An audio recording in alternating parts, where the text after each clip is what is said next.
DJ Holy Vogue. Yo!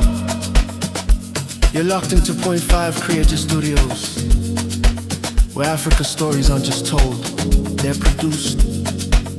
News, politics, entertainment, films that move the continent. We bring the truth, the fire, the creativity. Your world, powered by African storytelling. Point 5 Creative Studios. Point 5 Creative Studios. Point 5 Creative Studios. Point 5 Creative Studios. Point 5 Creative Studios. Yeah, Flora Romai. This is what for those who are here with us. This is the message. That Comrade Blessed Geza, posted yesterday, saying, "Fellow Zimbabweans, I come to you at this unusual hour, my heart heavy with sorrow. I'm in pain that I might not see the new Zimbabwe after Emerson, but I take solace in the hope that you will continue the faith for a free and prosperous nation, the Zimbabwe I fiercely fought for. I've walked a difficult path, one filled with pain and sacrifice." Comrade Geza continues, "Like many of you, I joined this struggle at a tender age. We fought fierce battles, and the memories of our dear comrades who fell to the enemy's guns and bombs still haunt us. But this did not deter us, it fortified our resolve. Each of us hoped to witness a better Zimbabwe, one where every dream counted. The colonial system was oppressively and socially, economically, and politically discriminatory. The oppressors stole our dignity, our humanity, and our livelihoods. We bled to reclaim what was rightfully ours, our dignity, our identity, and humanity. I salute all the heroes of our liberation struggle, both alive and those departed. To those who gave their lives, let me assure you, you did not die in vain. Your aspirations will soon be realized. When we recognized that Mugabe had betrayed the covenant forged in our battle for this country, we made the decision to remove him in November of 2017, filled with hope for a government that would correct those wrongs. I have since apologized for my role in that removal. Yet, what followed has been a nightmare. Mnangagwa has fared even worse, completely neglecting the values we fought for. As Vice President Constantino Chiwenga said, we fought for a country where everyone has a place at the table.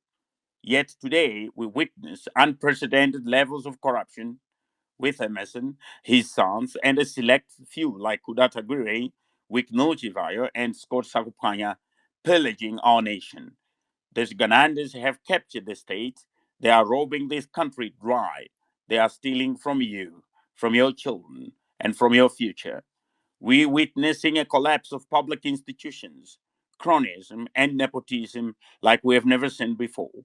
Last year, I expected, Comrade Geza continues, last year I exposed their corrupt activities and called for collective action to remove Emerson from power.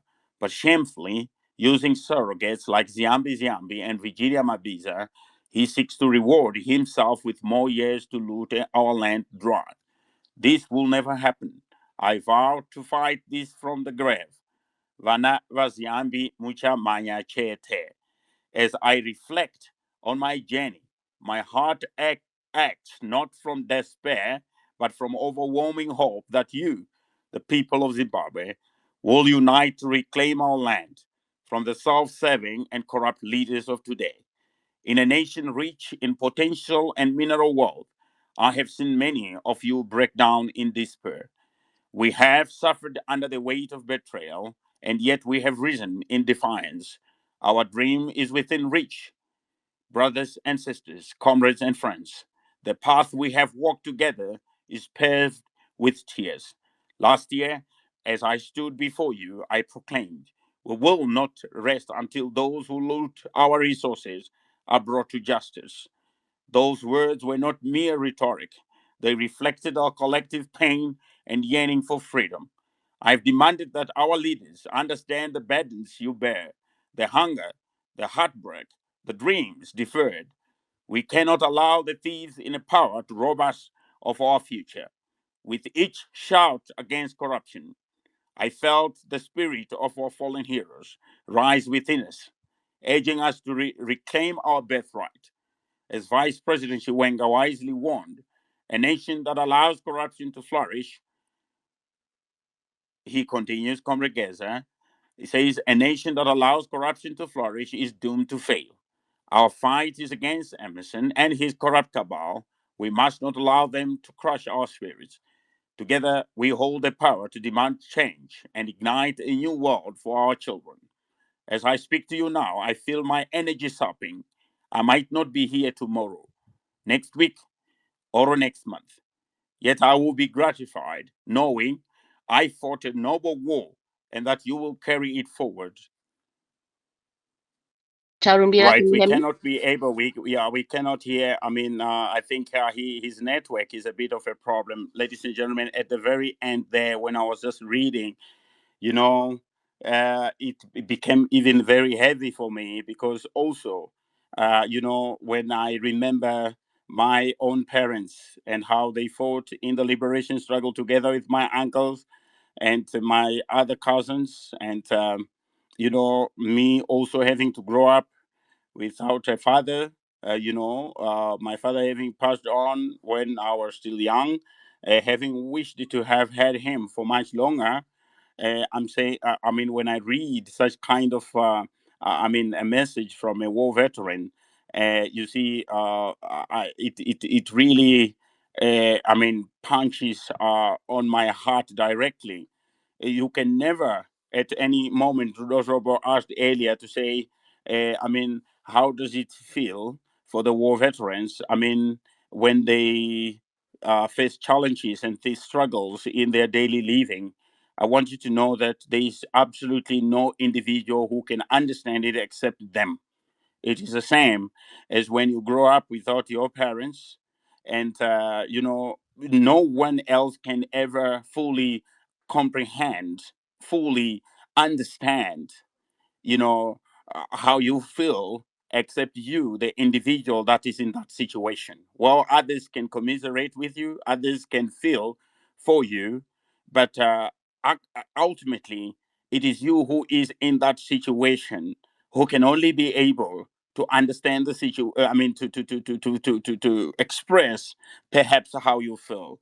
So we sincerely send our condolences to the family of the war veteran, and we are here, I mean, as fellow Zimbabweans, people of Africa and the world.